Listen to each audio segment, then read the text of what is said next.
Quite a unique story for me in terms of why I took up refereeing. I played for a local team in the Dumbarton District League as it was then, now be known as the Belfast District.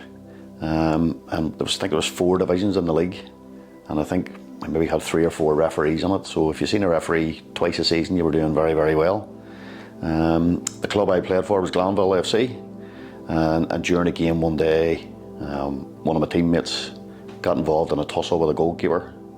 An altercation occurred, and the goalkeeper unfortunately died as a result of it. Left a very, very sour taste in my mouth that, you know, someone goes to a football match and doesn't come home. So a couple of referees from the league that I knew drank in the pub that I managed at the time and asked me about taking up the refereeing. So I was probably the most unlikely candidate to take up refereeing, because if there was anyone to give referees a mouthful, it would have been me. Even when they gave me a free kick, I tended to give the referee a mouthful. But I went and took the course in the Peace House on the Lisburn Road at the time. Took up refereeing, went in and refereed in the Belfast District League, or the Dumbarton League as it was then, and never looked back. When I started out, my first match was in the Falls Park, not a half a mile away from here, from my home. Never thought for 1 minute that I would see some of the places or do some of the things that I did involved in refereeing. So quite a stellar career, and I'm quite proud of my achievements for a local lad from West Belfast to do what I've done. And I'm quite delighted with the career I've had. For me, there was no real difference. I was just happy-go-lucky. Went on a Saturday afternoon, you went out there, you did your job, you came home. But starting out in the parks pitches, to going up through the ranks, intermediate football, obviously you're going to the better grounds. A bit more professionalism was seen by the clubs. That was quite noticeable. And then when you got to the Irish League itself, obviously you're working with 2, back then we wouldn't have had 4th officials, so you've been working with 2 assistant referees, linesmen as they would have been back in the day. So it was different going out there to work as a team as opposed to an individual. Most people see a referee as an individual, but at the top level you're working with a team, and now with 4th officials. So you have a team, and there's a strong bond can be built there from the teams. I've always said, you know, a lot of people think, you know, the referees, there's 4 of them there, but you know, when you're at Mullis 22 on your own, it can be a scary place. And it still resonates with me that those are the referees that do the hard miles. Our job in terms of how we manage games is much easier sometimes than the guy who's on a parks pitch on his own. But I've made some great friends through refereeing. Some of them are my best friends now. You make relationships for life, and I have no doubt when I retire here in a few weeks that those friendships and relationships will carry on. I would encourage anybody to give it a go. Sitting in the armchair watching TV and shouting at a referee, or sitting in the stand at Windsor Park or Solitude, it's easy to shout at the referee, you know. Try and do it and see how you feel. It's not the easiest, but the rewards and the thrills they're immense. It's a great career to have. And if playing isn't your forte, if you're like me and you're just not very good, it keeps you involved in the game, and it can extend your game. Even if you're being a player, you know, 34, 35, people say is the cut-off point for a player. Try the whistle, take it up, give something back. That's why I got involved in it, to give something back.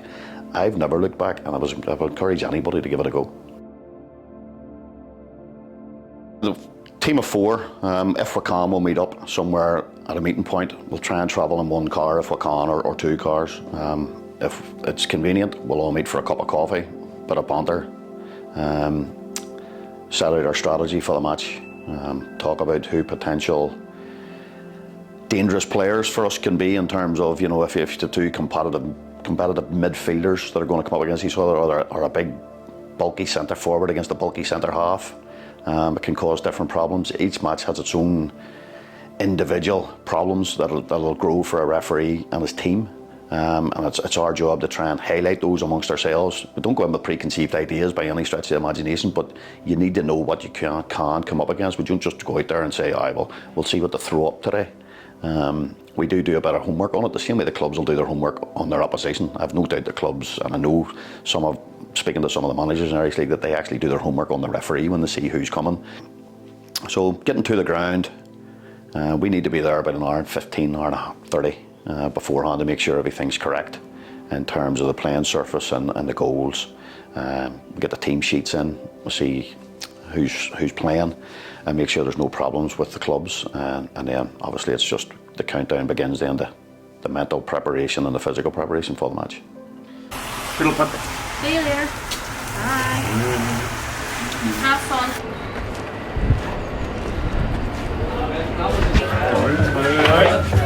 Hi, sir.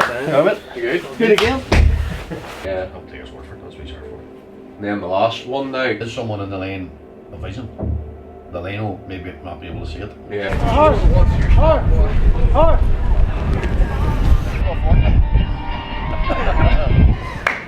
Bad, it's well, it's soft, but yeah, it is what it is. They do it like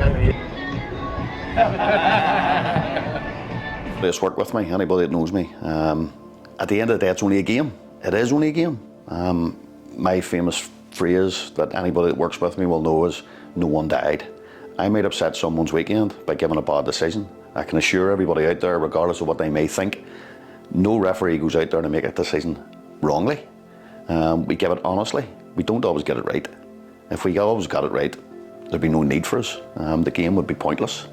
We're part of the game. We make those mistakes, but we make them honestly. The refereeing community is very, very strong. We're resilient. Otherwise, we wouldn't be there. And the thing I think people have to remember is we are human, and you can't have a game without a referee. Whether you like it or whether you don't, someone has to do it. But I'm strong-willed. I'm very strong-willed. There's not too much phases me.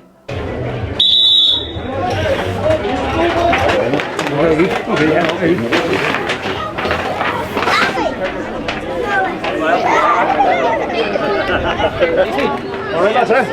Boys!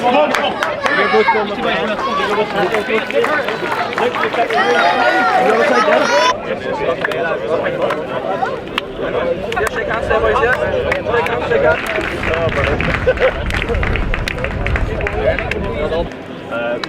Wait, is all your ball? Yeah.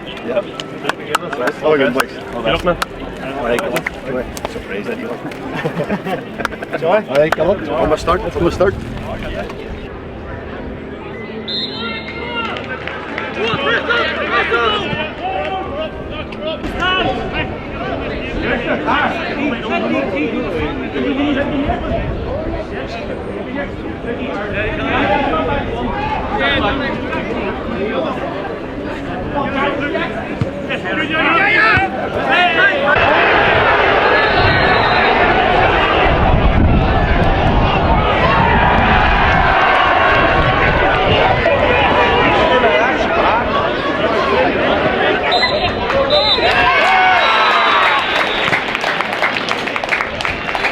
I've no doubt that it'll be a wee bit emotional for me when that time comes, when I blow that last whistle, to say that that's a line drawn under my career at the top flight. I've made the conscious decision that this year is the time, that's the right time to do it for me.